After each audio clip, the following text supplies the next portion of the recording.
There we go. Now we're live. There Star you Wars go. references right before we went live. Yeah.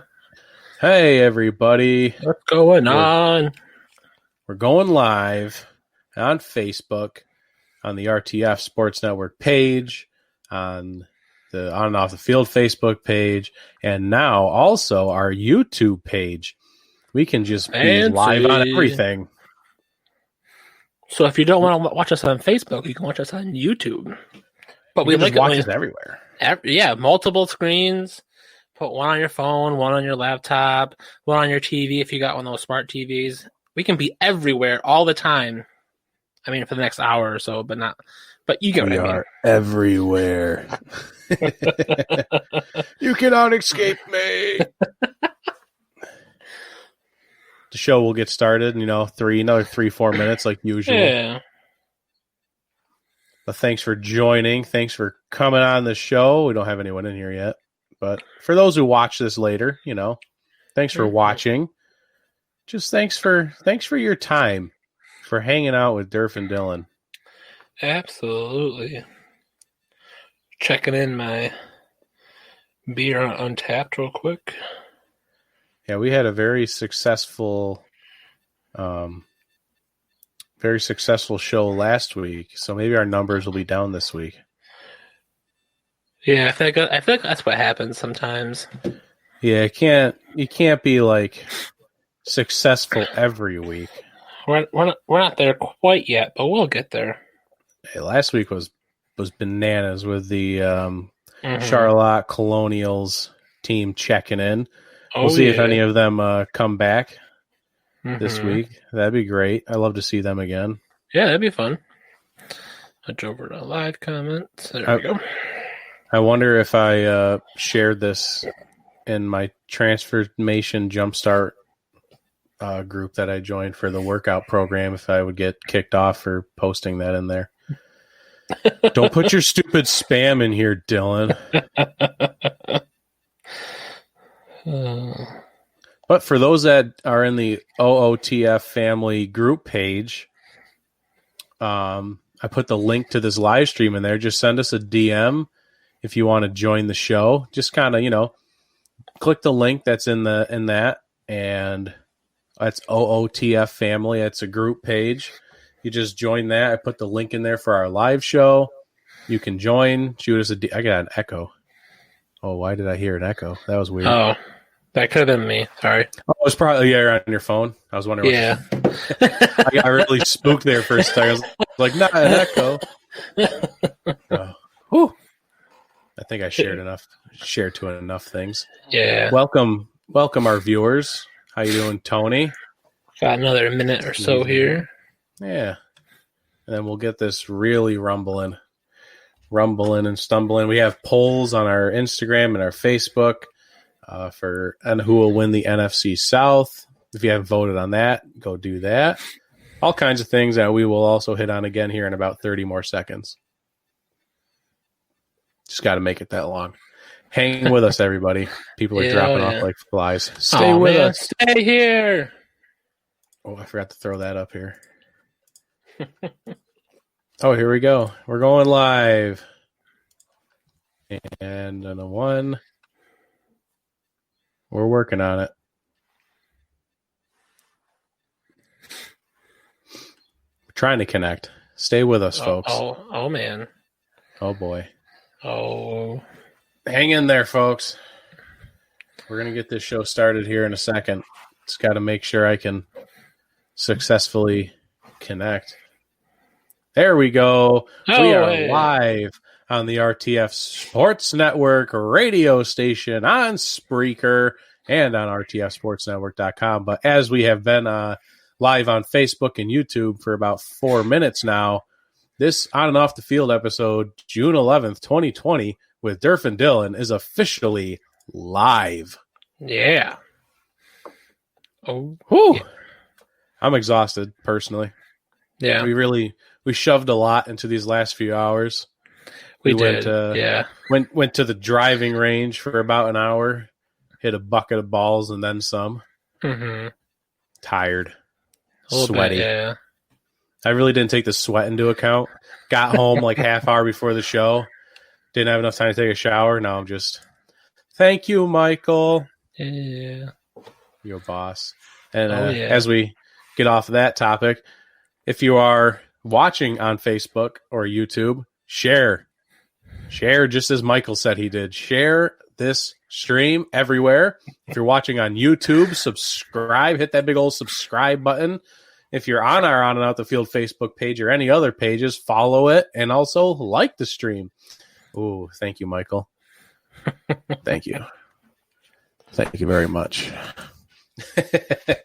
So, if you're not aware, if you were listening on the RTF Sports Network for the first time ever and you're like, who are these guys? Derp, where can they find us? You can find us on Instagram, Facebook, and Twitter at On and Off the Field Podcast.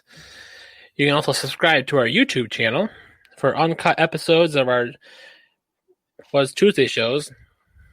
And you can get our live shows right now and other great content on the way. You can head over to On and Off the Field to learn more about the show and Dylan and I, as well as you can find where our episodes air and the charities that we are involved in. And also make sure to head over to rtfsportsnetwork.com where you can catch On and Off the Field. Starting next week, we'll be live on Tuesdays from 7 to 8 p.m. Eastern Standard Time. And our recorded show is now moving to Fridays from 11 a.m. to 12 p.m. Eastern Standard Time. So exciting news coming in the next few days. And exciting changes coming. You got to switch it up a little bit. You got to keep it fun. We got to keep our listeners on their toes because nothing says welcome to On and Off the Field like inconsistency. But a little bit of sarcasm. But hey, I like going live on Tuesday. That'll be fun, especially when the season gets started. Be able to recap some games live with the fans after the weekend's events. Mm-hmm. And then, we got all the week's news for Friday's show that we can recap. It'll be awesome. It's going to be a great lineup. It's set up great. And now we don't have to compete with Sal, who goes right before us live on Thursday for To Be Blunt, also on RTF Sports Network. A great show. But man, that's a tough show to follow. I was tuning into them right before we went live, and man, they got a great show over there. I got to get some production tips from Sal. We have a couple comments in here. Michael also says, rank us on iTunes. That's correct. Absolutely. We always kind of leave that one out. I always forget about iTunes and everything like that. But yeah, head over to iTunes. We're literally the only podcast. This was unintentional when I created this podcast like 2 years ago.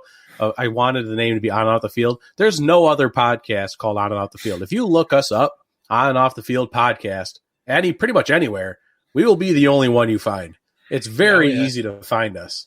And then what we do for top ranked shows, we move them to prime spots. Oh, yeah.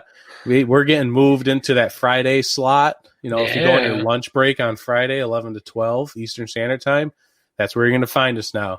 On Tuesdays, we get our own little spotlight for Tuesdays now. We love it. Absolutely. And now we have 13 eyeballs on us. Hi, everybody. Welcome to the show. Right before we get the show started, just want to do two quick updates here. Make sure you're in the group, OOTF family. OOTF family. Make sure you're in that group because we always have our polls going on there, which we do for the live show. There's always a poll that we're going to reflect back onto. And then I also post the live show link. It's kind of like our call-in feature for now. You can join the show, but just send us a DM real quick about like what you want to talk about, and we'll let you on the show. It'll be great. And then the second one is the charities that Durf mentioned from our website are Feeding America. That's still up there. And then the other one, the Boys and Girls Club of America, to help. They do a lot of great stuff with the youth. And you can head over to their website. That link is on our onandoffthefield.com website. Just go to the charities tab. All the information you could ever need is right there. Absolutely. I think that's all we really need to get out there. Woo! I think that was all the important stuff. Yeah, that's all the information. Just got to remember that new time slot. Tuesday. Yes. Tuesday 7 at 7. That's the new live show. We'll be sure to push that out a lot over the weekend so everyone remembers. Oh, yeah. But as we wrap up that portion of the show, let us transition to The other sports. sports. What did we say it was before? The other news is what was the other, that was the goof. the one time, yeah. Really threw me for a loop on that one. The other sports, we got to get like intro music for these transitions. We got to work on that. That's why I got to get with Sal. He's good with that. But the other sports, so a lot of news. We got a lot of ground to cover before we get to our NFC South segment where we pick the games and all that good jazz. Mm-hmm. So the other sports, the first up is baseball. Baseball is a disaster. If you listen to our show from Tuesday and you listened to it earlier today from 3 to 4 on the RTS Sports Network, baseball every week is just, they can't figure it out. They're just, every time a proposal is made, someone's shooting down the proposal to bring back baseball. And Rob Manfred finally stepped up to the plate. See what I did there? That was a good one. I see what you're saying there. Yeah, that's a good one. Rob Manfred came up and he said, there will 100% be baseball this season. We will play baseball. Gosh darn it, is what he said. And then he walks off the stage and gives no actual hope or reason that there will be baseball. He just says there will be baseball. Okay, cool. That's like what's your suggestion? That's like saying the end of the year is coming. Yeah, it's coming. Yeah, thanks. Yeah, appreciate it. At least the end of the year is a guarantee. I don't think baseball in 2020 is not as much of a guarantee as at least 2020 coming to an end. At least you hope that 2020 will come to an end. we can hope. I'll believe it when I see it is basically still my motto for baseball. They've tried like all these different games. We've tried 50 games. We've tried 74 games or 76 games. Yep. We've tried 89 games. We've tried 114 games. There's like a magic number. It's like a lottery ball number. It's just going to pop up and be like 63. Oh, that's how many we want to play. Nailed it. 63. Great. Let's do it. Yeah. Rob Manfred needs to grow a sack. I don't know if he really has the power. He's the commissioner. He has to have the power. He just has to walk up there and go, we will 100% play baseball this season, because I am saying right now in front of this podium that we will be playing baseball. It's a 50-game schedule starting July 20th. Let's go. And guess what? This is all done. Sure, then he also has to say players will get paid this much, owners will get paid this much, there will still be no fans, all that stuff. But he has the power just to say it. Just do it.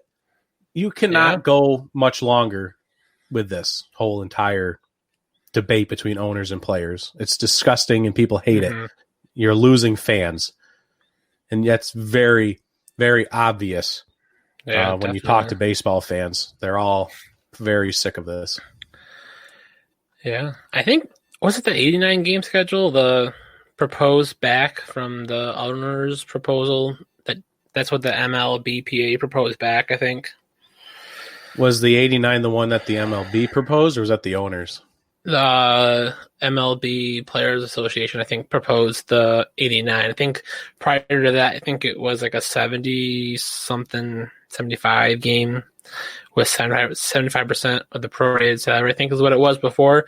And I think now they countered that, I think, in the last day or so with an 89 game, 85% of the prorated salary. So they said that it's not looking great the way these proposals keep bouncing back and forth. But I did see a lot of analysts saying that you're starting to get somewhere. Yeah, I'll just keep saying it. I'll believe it when I see it. There you go. Because they shot down that 74, 76 game schedule so fast. They announced it Friday morning and it was shot down in like an hour. So it just feels like they're not close. Maybe they're closer with a new proposal. Yeah. We'll see what happens with that, because this is just a running conversation that we have every Tuesday and Thursday at this point. Is just, where's baseball? They're not playing. Okay, great. Yeah. I really think our theory is coming into play here. I think it's the Astros. Yeah, the Astros are behind this 100% because they don't want to get beaned. Yeah, they're sitting there going, guys, just keep saying no. Yeah, we don't want to play. They start chanting, we don't want to play. Yeah. Yeah, There you go. 100%. Well, our next sport is NASCAR. Yeah. NASCAR has been heavy Oh in yeah. the news late, and NASCAR is usually never in the spotlight, but NASCAR definitely, and Bubba Wallace himself, Yes.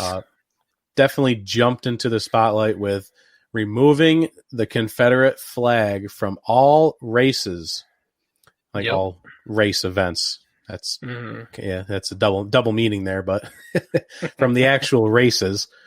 And Bubba Wallace, I believe, is pretty much the guy who spearheaded all of this.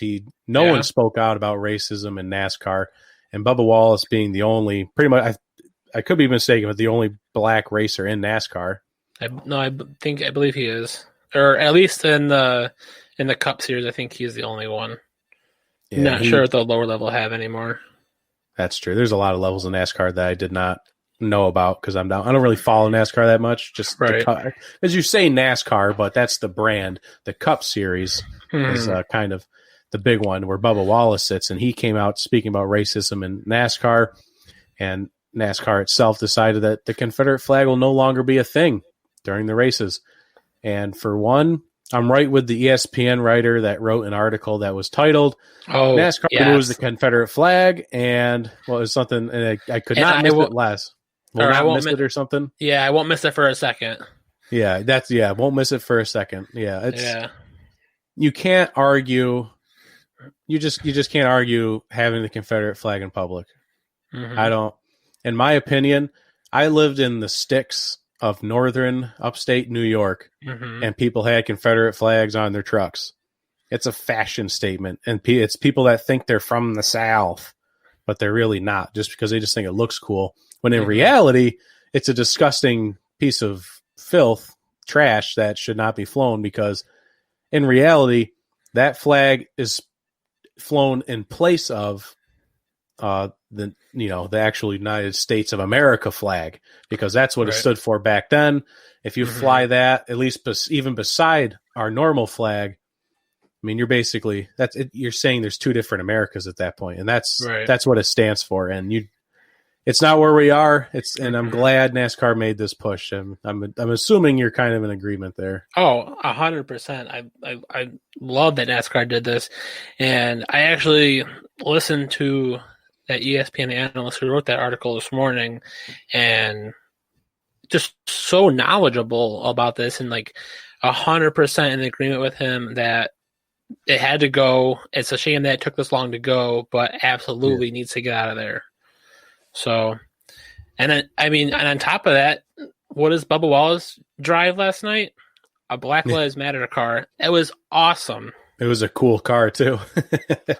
It was just the car in general was awesome. Oh yeah, I love that. It was the perfect night for NASCAR. It really was. Yeah, he came in 11th place, I believe, but still, it was still a really amazing night. That's still awesome though. So good for NASCAR. Amazing for Bubba Wallace. And go ahead and put your Confederate flag and Civil War stuff in a museum where it belongs. All right. Our next sport is actually NBA. Really not too much to go off of here, but the concerns have been voiced from the players. I'm not sure about coaches, but there's unnamed players who are concerned about being basically quarantined in Orlando. And they have families, and they don't want to go and be around all these people, and maybe contract some version of a coronavirus that's asymptomatic and then bring it back home to their families. So they're trying to find some workarounds of maybe they don't have to play, or they're just voicing their concerns right now. So NBA has to look into this. And on Dan Patrick's show, they were talking about, older people are obviously more susceptible to this. And they talked about a guy like Greg Popovich, who will be down there coaching the Spurs. Yep. Do you let a guy are you going to tell Greg Popovich, sorry, bud, you're too old, you can't coach in these conditions? Like Tim Duncan will have to step in and be the coach, or the assistant coach, the female there. I can't remember her name. But yeah, it's an interesting thing that the players brought up, and now I don't think it'll be that big a deal. I'm sure the NBA will come up with something. Adam Silver's a great commissioner, but would you go if you were a reporter for the media? I mean, would you want to go down to Orlando and be that scenario around all those people? Well, I think I think that's something that we haven't heard is like how are the media going to be treated for this situation? Because I know like the players, I believe the proposed plan that got approved was they are going to be tested when they come into Orlando. Then you're basically if you're all clear, then you're there for the playoffs, which makes sense. Like you don't like travel back and forth just increases the risk so much. Yeah, you're not going anywhere. You're No. like, that's why it's like you're quarantined there. You're stuck. Oh, absolutely. And I know there's a lot of concern, voice concerns from the players. That's I know some of them are actually considering not going, and I know the NBA is working on that now. Especially making sure the owners are all on the same page that these players won't get punished for not going. They obviously won't get paid because they're not playing in those games. But I think that's where they're at now. But it's definitely it's one of those things where it's a new time and you just gotta work it out and hopefully it's the right thing. I would be willing to guess if you're a less important player, you might not want to do this. Like, let's say you are the Spurs. Yeah. You might get like an eighth seed. I think they created a ninth seed for this. I'm not entirely sure. If they're really that low, they don't really have a chance. Like, let's be honest. What is it? The Bucks, the Lakers, and the Clippers are probably the only one. Like, they're your top three teams. Outside of that, I mean, do you really even want to go? Is that high a risk for teams that just anyone can make a run, but for teams like the Suns, the Spurs, maybe the Raptors, even like, maybe we'll just sit this out because I don't want to get my family sick. Right, and I feel like that's where they were all arguing 2 weeks ago. Oh well, we want play-in games. Like we're all so close we can finish out the regular season and get in. Well, now you're all afraid to show up. Because you're gonna get quarantined. Like we should have just done the 8 seats on each side and be done. Like just go right to the playoffs to be done. But and we'll see what happens. Hey, we needed to give Zion a chance to play in. That's the only reason this is happening, anyways. That's true. But we move quickly on to it's kind of 2 in 1. It's kind of funny that this happened pretty much the same day as the other thing. Because I think these both kind of dropped yesterday. The first one is the disassociation with Reggie Bush to USC has finally been terminated. It's been the 10-year period that a disassociation is, a thing. For some, I wasn't alive during this period, but I read up on it and I watched Dan Patrick this morning. He talked about it. It's just asinine what they did to Reggie Bush. What was the actual thing? He received benefits in cash from sports marketers to go to USC, but Reggie didn't pay the sports marketers back. So the sports marketers went to the media and were like, hey, we gave him benefits in cash. And then they stripped him of his Heisman. Yep. What else? They banned the school for like 4 years from the postseason. He was disassociated with the school. Just dropped everything on Reggie's head. Just this kid who didn't know better. And in today's world, I know back then people probably didn't know this stuff was going on as prominently as it was, since the media wasn't as big as it is now. But then I'm glad Reggie wants his Heisman back. This is all going to play out over the next couple of weeks, however that might happen. But it drops into the next topic, which is Duke is now under a microscope because Zion might have received, well, I say might have, but there's no evidence out there right now except the fact that his parents got a nice house in like Mercedes. But there's no evidence right now that Zion received benefits for going to Duke. Everybody knows that these basketball players get oodles and boodles of cash and benefits, including their families get oodles and boodles of cash benefits, all these things, cars, houses, just to go play at a school. This isn't a mystery, but like Adidas with Kansas, all of the benefits in Kansas got punished for what happened over there. It's so prevalent now that it's almost gotten to the point, because it's the conversations that are happening still about players being paid to go to school, to be basically a college athlete. for receiving benefits literally on purpose. Like, hey, come here and we'll give you a car sponsorship. That's what's being discussed now, and most likely going to happen down the road. And what happened to Reggie Bush was disgusting, because all of those things that happened to him that they stripped him from, and now we're getting to the point where college athletes are going to be able to take those kinds of benefits without punishment. That's a recruiting method now. Right. It's crazy.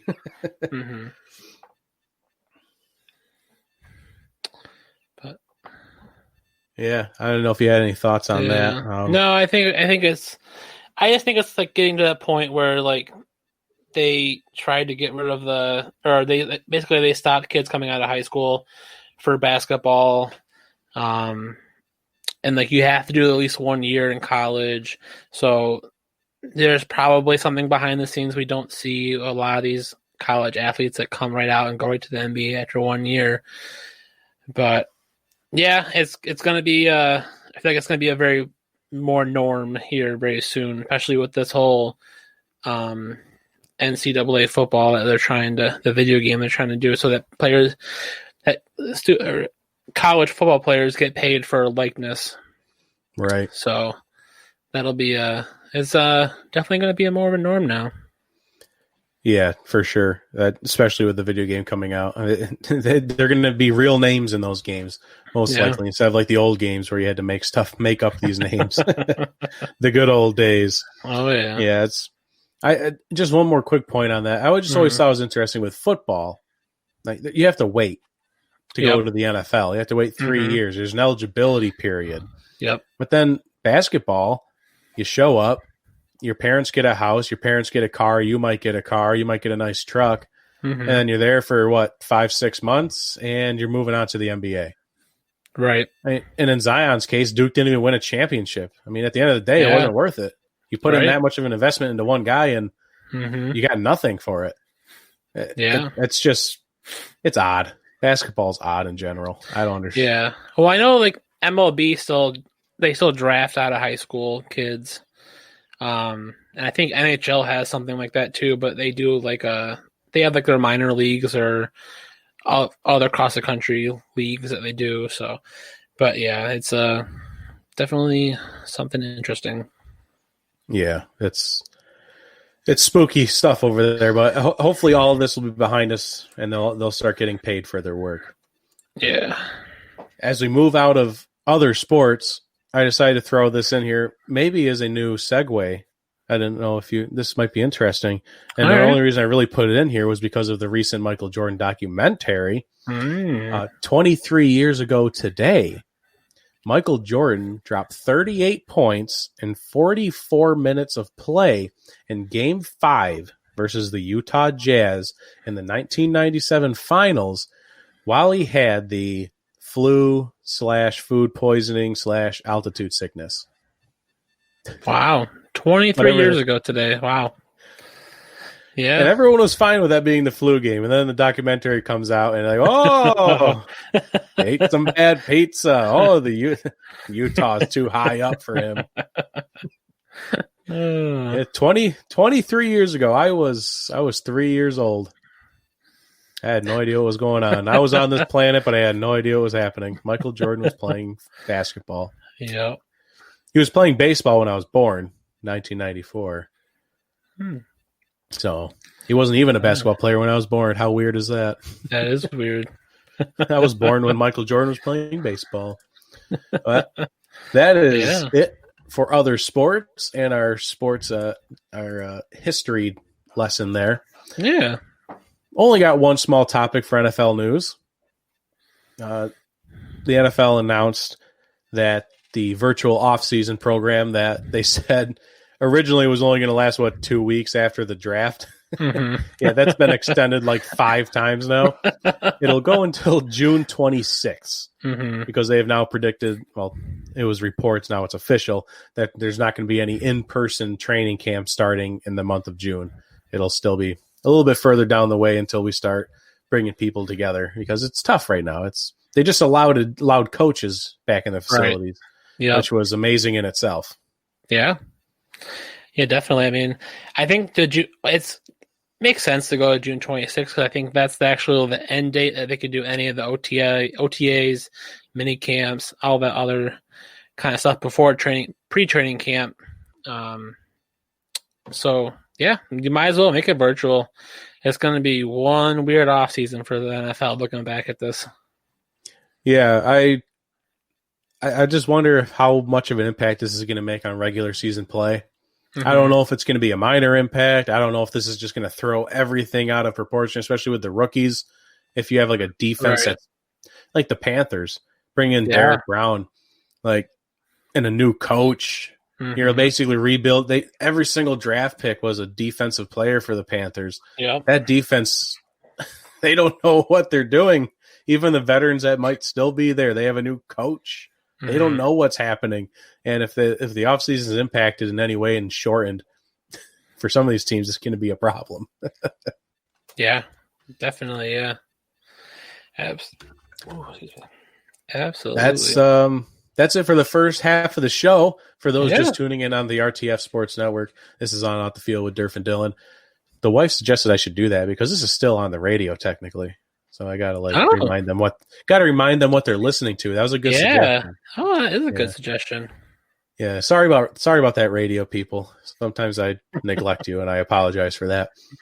But for the people that are watching this on our current stream on Facebook and YouTube, we would love for our participation to really kick in here in the comment section. We have a couple of questions. This is going to start our NFC South segment. Recap, and we did a lot of stuff talking about the NFC South. We even had a guest on, Dan Sullivan from the Infinity Sports podcast, come on and talk some Buccaneers with us. Great podcast they have over there. Show of the month on RTF Sports Network. Congratulations to them. Really great show, doing a lot of great things over there. But we had our poll up on Instagram, Twitter, and Facebook for who's going to win the NFC South this season. And currently we stand at, I wrote this down pre-show and I only have Facebook up right now, but currently I have 9 votes for the Saints. I have 5 for the Buccaneers. I have 2 for the Falcons now. Wow. Actually 1 for the Falcons. I'm sorry. 1 for the Falcons and then 2 for the Panthers. Oh, dang. Right? Yeah, saucy. Yeah, that's Matthew Donovan coming in with a vote for the Panthers on Facebook. Oh, man. Someone on Instagram voted for the Panthers as well. And I had 3 votes for the Saints on Twitter. Oh. Do you have your vote? You want to put your vote in, or did you already vote on this one? I believe I did. But, I mean, I picked the Saints on that one. I think the Bucs are going to make a run at the Saints, but I think it's the Saints' division to lose this year. Yeah, 100%. Yeah, it's definitely theirs to lose. Saints will win the South. I hope Tom Brady breaks a leg. That's coming. Yeah. We have a local Buffalo Bills fan. Saints will win the South, but he hopes Tom Brady breaks a leg. Keep it classy, Bills fans. Keep it classy. Yeah, I would agree. You don't know what we're going to see out of the Bucs. You just don't. Yeah. You really don't know what you're going to see. On paper, this is what I told people on Instagram. On paper, the Bucs look like they should freaking go like 14-2, 15-1. But the reality is, Tom Brady's a little older. They're going to work the offense to his advantage, so I'm sure they'll be fine. They have a lot of offensive weapons. Question marks at the offensive line, which is like the most important part of the offense, virtually. Yeah, the Seahawks would have probably won the Super Bowl 10 years in a row if it wasn't for their terrible offensive line. They don't have a lot of good running backs. They have okay running backs. Just kind of the same thing they had in New England, though. No star-studded running backs. And the defense has holes. And you really can't have holes on defense when you're in a division with the Falcons and the Saints. And maybe even the Panthers might be up there. You still got to stop Christian McCaffrey. Possibility. Yeah, I'm not too concerned, but. Right. Yeah. I was actually listening to I saw an article or interview this morning, and they were talking about the Gronkowski-Brady relationship for the Bucs and how they're thinking it's going to be just as good as it was in New England.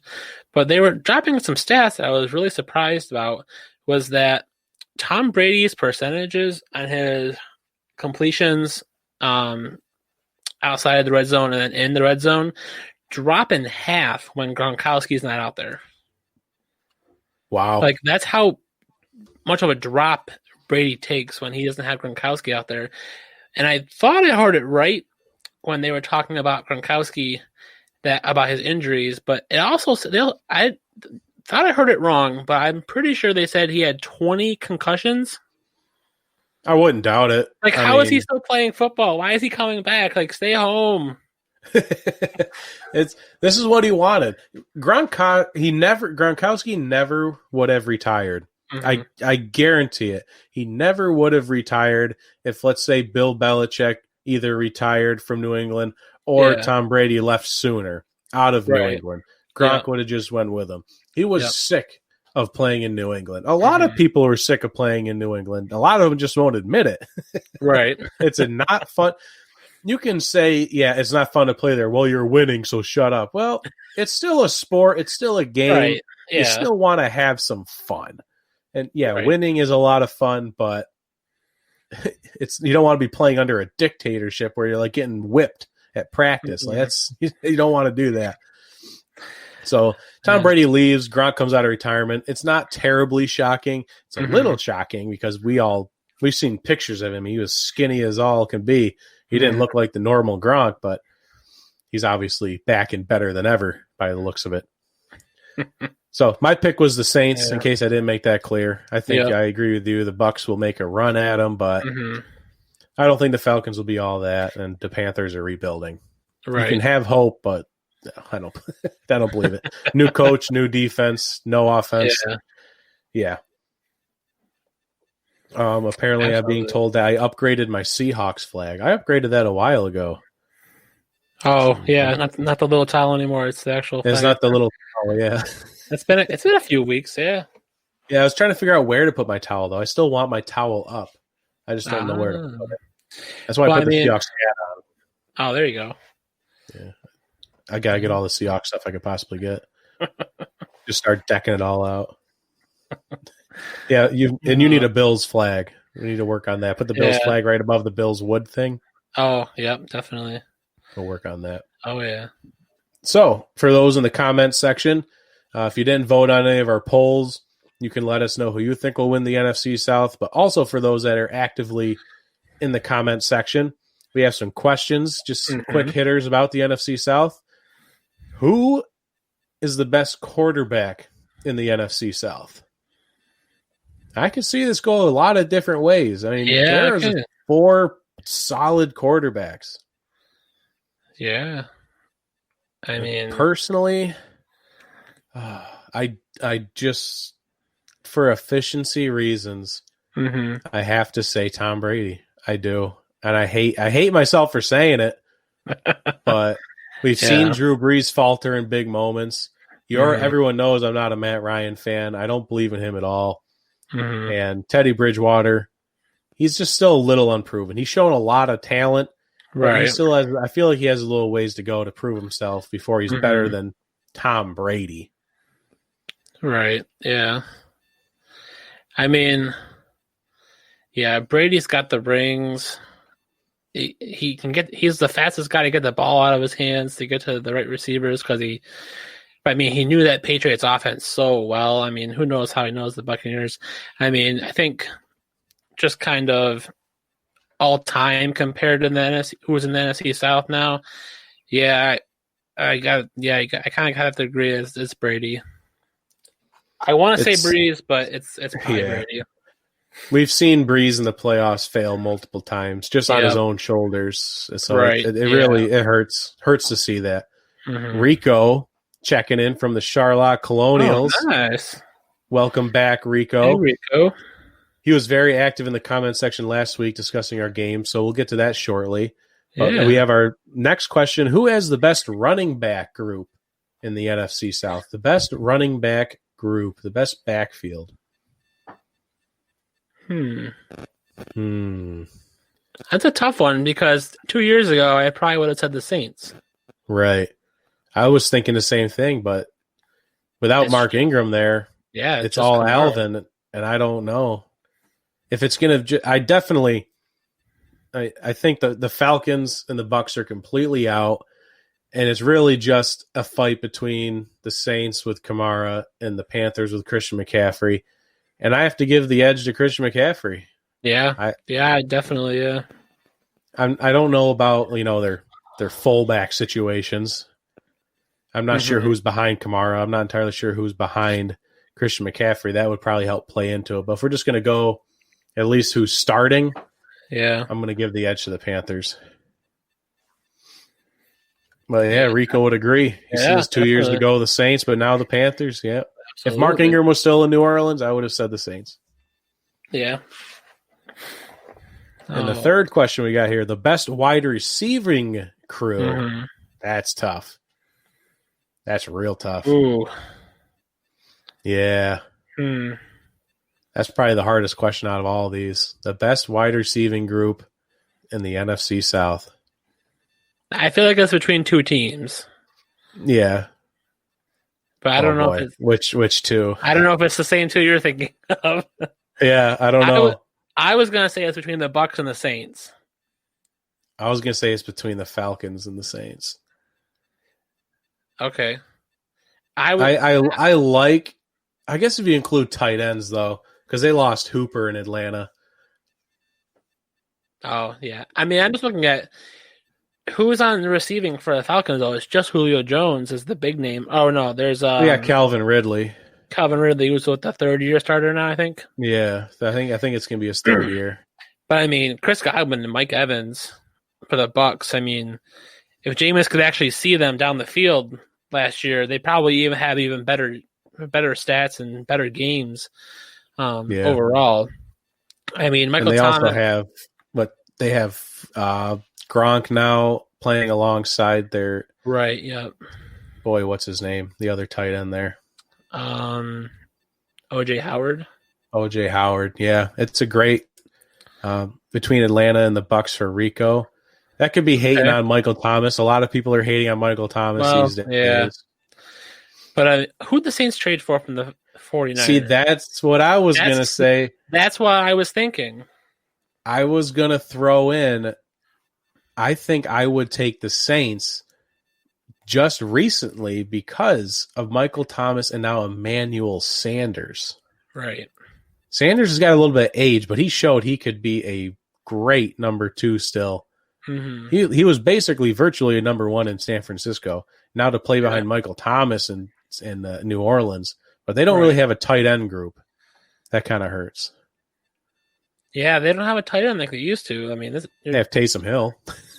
Well, yeah, whatever he is. Yeah, it's not like the days back. It's not like back in the day when they had Jimmy Graham there, and actually doing Jimmy Graham was actually good. Yeah. So, who's your final answer? I'm going to go with the Bucks. All right. I'm going to stick with the Saints just to be different, but I don't think I think I'd have to think on that more. Yeah. All right, last question. Who has the best defense in the NFC South? Big question mark there. That is a big question mark. I think they're all pretty terrible, to be completely honest. I think the Bucks have the best linebacking group. They have a lot of talented young linebackers and a couple of defensive ends. Yeah, that front seven's nasty. Yeah. Outside of that, though, their secondary is pretty bad, but the Panthers have a very young group. Right, yep. I don't think they're quite there yet. Yeah, you got to see how these young guys do. I mean, we don't know how they're going to really do for on paper. They might look good, but until you see them actually play the rookie year, I mean, the Bucks did address that secondary a little bit in the draft. So, like we said, for the Panthers, though, being young, you got to kind of see what happens in that rookie year. But yeah, I mean, that front seven for the Bucks, I think, beats a lot of those defenses in that division.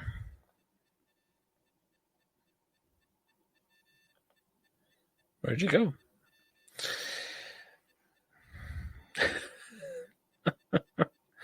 And Dylan froze. But I mean, I could see the Saints though too, with Cam Jordan. Kind of, he's been there for a long time. Oh, there you are. Wow, that was bad.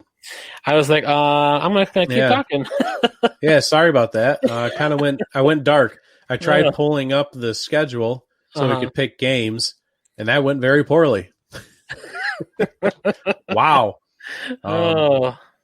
So I'm not going to do that. Apparently, my internet cannot handle that. But for defenses, Rico says the Saints. The Saints have studs at every position group on defense. They have spots. I think they do have a couple of very good players at certain positions. But I don't think they're a complete defense. Malcolm Jenkins helps a lot. Right, yeah. And Cam Jordan is pretty elite.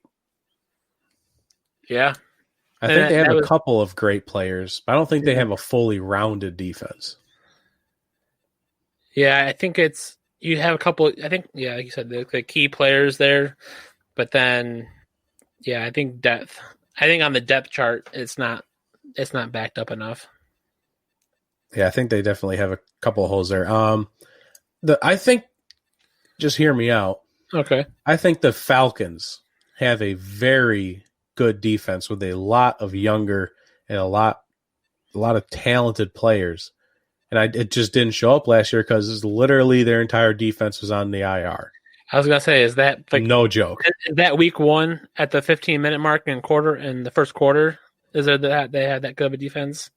Because it was disgusting. As soon as the clock starts ticking, they just start dropping. Yeah. So I kind of want to say the Falcons, but if they can't stay healthy, obviously I can't pick them. That's the problem. Right. I'm gonna try and pull up these schedules again and see if I drop out. Pray for me. I'm just gonna try and pull up ESPN instead of the tool we usually use. Oh, okay, nice. So far, so good. So you're saying the Falcons, and I'm saying the Bucs on defense, then? Yeah. All right. I kind of want to go to the same. I think the defenses in the NFC South trash. I think the Panthers have a lot of potential to be the best, but obviously most of them are rookies. Right. Yeah. Yeah. Because the Panthers were like kind of. It seemed like there were nobodies on defense, but definitely interesting to see how that develops. All right. So that's all the questions we had. If you want to keep track over there, I'll read off the games, and you can. I don't know if you have paper with you because now we don't have our fancy tool. I am set up and ready to go. So we're gonna. Who are we doing first? We're gonna plow through. We're gonna do the Panthers first. We're gonna try and get through this a little bit quicker than last week since we talked too long. We just have so much to talk about. We just got to get it all out there. Yeah. All right, the Carolina Panthers, their 2020 schedule. Let's see if we can come up with a decent record for the Panthers. Week 1 at home against the Raiders. I think it's a win. I think CMC has fresh legs and Teddy Bridgewater. I think that offense is just too much for the Raiders. I'm going Panthers. Okay. Week 2 at the Bucs. First division matchup at the Bucs. I think it's going to be a loss. I think it's still early in the season. Tom Brady's going to be pretty fresh still. I think it's going to be the Bucs on that one. Yeah, that'll be tough. I don't know if the entire Buccaneers offense will be clicking at that point, but I know for a fact that the Panthers offense won't be clicking because they don't have an offense. So I will take the Bucs. Okay. They got to go cross the country to the Chargers in week 3. Ooh. Well, plus I don't know when their bye week is on this. It doesn't say, so I'm going to stop saying what week. I might get it wrong at some point. Well, so at the Chargers week 3. Chargers week 3. Ooh. I want to give it to the Panthers on that one. I mean, they're going across the country. The Chargers have a amazing defense this year. It should be like number 1 in the league this year, just based off of talent and names. I think they would have a very hard time over there. I would take the Chargers. You would like the Panthers there? I would take the Panthers only because you don't know what that Chargers offense is going to be like. True. If this Panthers defense actually still gets real nice and good, with these rookies, then I think those are the two sides you got to look at: is that Chargers offense and the Panthers defense. And the tiebreaker goes to Rico saying Chargers. So we're going to take the Chargers. Sorry, Fred. Rico's our tiebreaker during these game picks. All right. He's on top of it. Week 4 at home versus the Cardinals. Ooh. They're at home. The Cardinals had a lot. They were on a roll last year. Hopefully the offseason didn't stop that. Kyler Murray. It'll be interesting. That's another team that you got to worry about with the offseason delays. Right. Yeah. Yeah. Because how's that relationship going to be with Hopkins and Murray there? Right. Oof. I'd say Panthers. They're at home. I think you get a little bit of that home edge. Not that there's going to be. I like the Panthers. Yeah, I like the Panthers. Being at home and that defense, they got a lot of pass rush potential getting at Kyler, and they have a lot of issues with the offensive line for the Cardinals. All right, speeding it up, we got at the Falcons next week, week 5.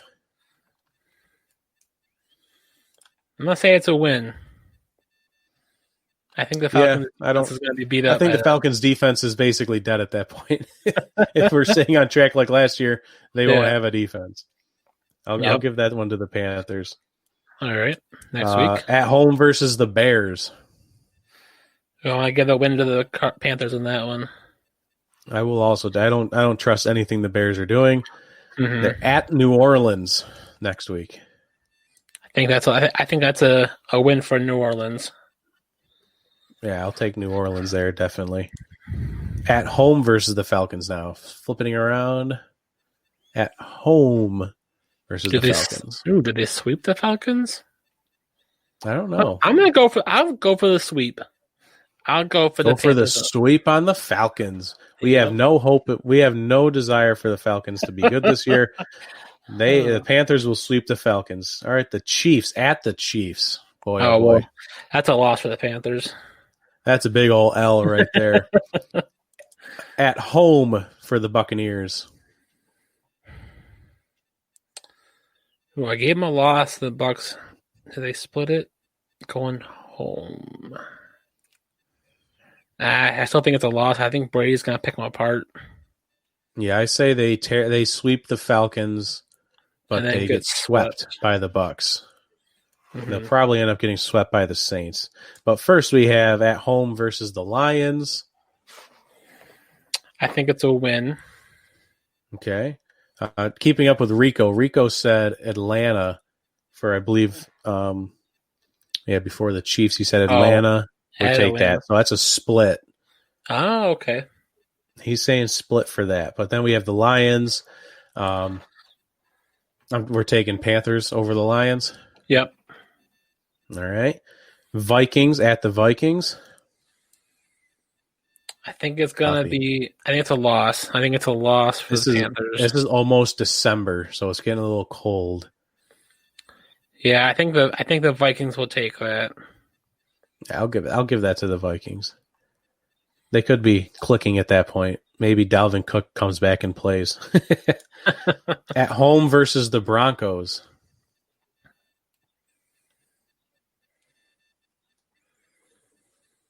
Tough one. That is a tough one. Yeah. Rico also said Vikings. He's with us. I'd give it to the Panthers at home. I mean, it's a young offense.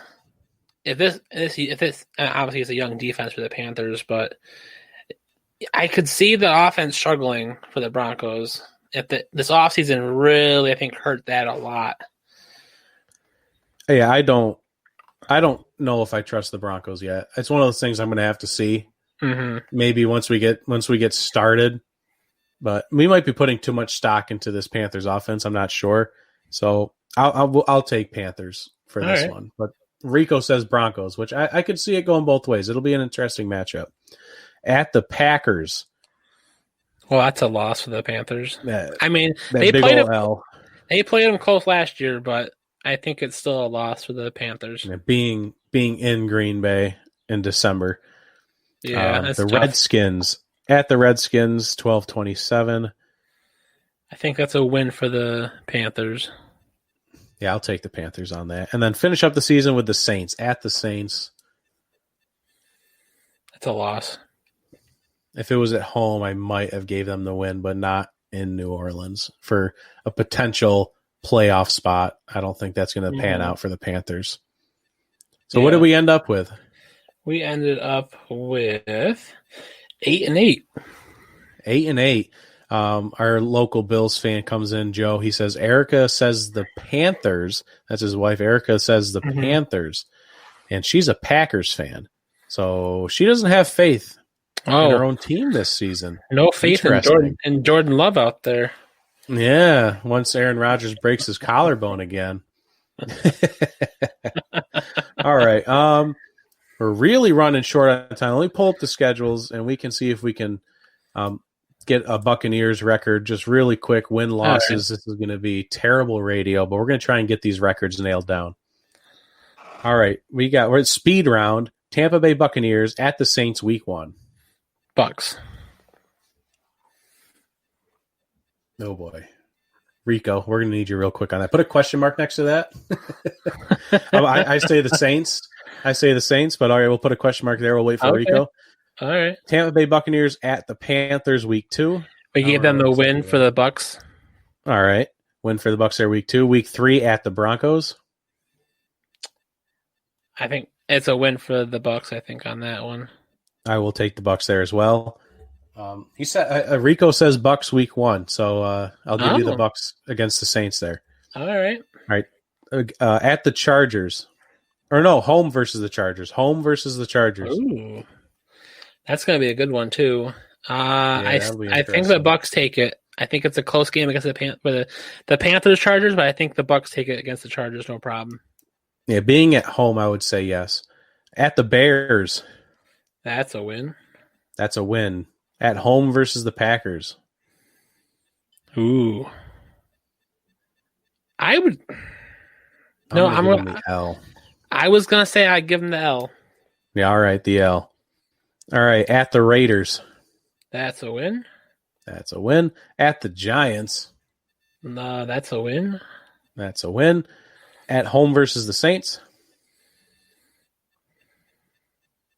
I'd give them a loss on that one. Yeah, we'll give them the split. I like it. That's fair. All right, at the Panthers. That's I believe we gave them the sweep. Yep. At home versus the Rams. I give it to the Bucks. I'll give that to the Bucks as well. I have no faith in the Rams this season. Circle this one on your calendars. Chiefs at Tampa Bay. Oh, I think Chiefs take it. I think the Chiefs take it, but that's still going to be a good game. That is going to be a good game. Vikings at Tampa Bay. Tampa Bay. I'll take Tampa as well. At the Falcons. That's a win for the Bucks. I'll take a win there. At the Lions. That's a win. And then at home versus the Falcons. And that's a win. All right, so we're going to close out with 4 wins in a row for the Bucks to possibly clinch a playoff spot. What do we got for a record? 13-3. 13-3 for the Bucks. We kind of rushed through it. It might not be completely accurate, but hey, that'd be a good season for them. Maybe they drop one against their division opponent, the Falcons there. I would still give them 12-4. Yeah. 13-3, 12-4, I think is a good spot to put them based on their schedule. Yeah, and it's a brand new team. Mm-hmm. We're just going to have to wait and see how they perform on the field, but on paper, they should be almost unstoppable. Right. We probably have time for one more. Who would you rather do, the Falcons or the Saints? Let's do the Saints. Let's see if the Saints can beat the Bucks. All right. Week 1, we gave that to the Bucks, correct? Correct. All right, so week 2 is at the Raiders. That's a win. It's a win.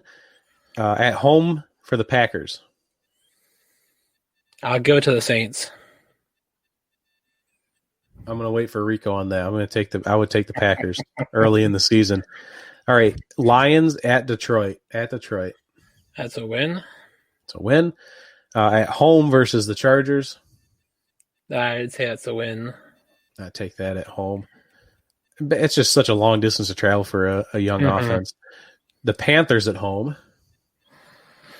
Panthers at home, we said was a win.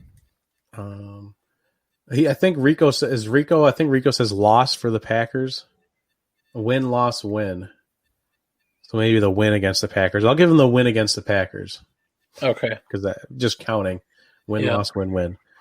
You said Panthers, that's a win? Yep. All right, at Chicago.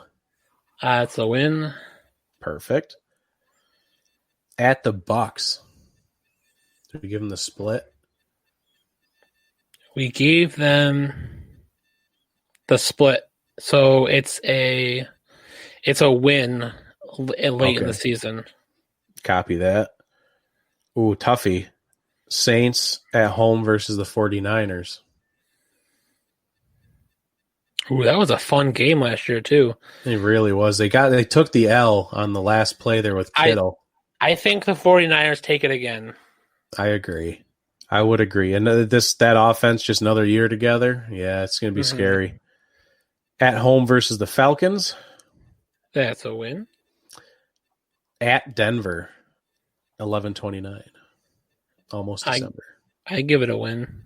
I'll be generous to Drew. It's gonna be tough because of the cold weather, but yeah. Yeah, it's outdoors. That's a tough one, but I don't have faith in that Broncos offense yet.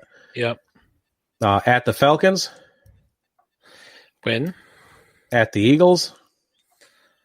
I'm gonna give them a loss against the Eagles. I think it's gonna be that weird game they lose.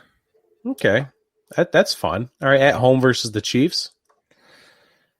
I'll give them a loss on that one. I'll agree.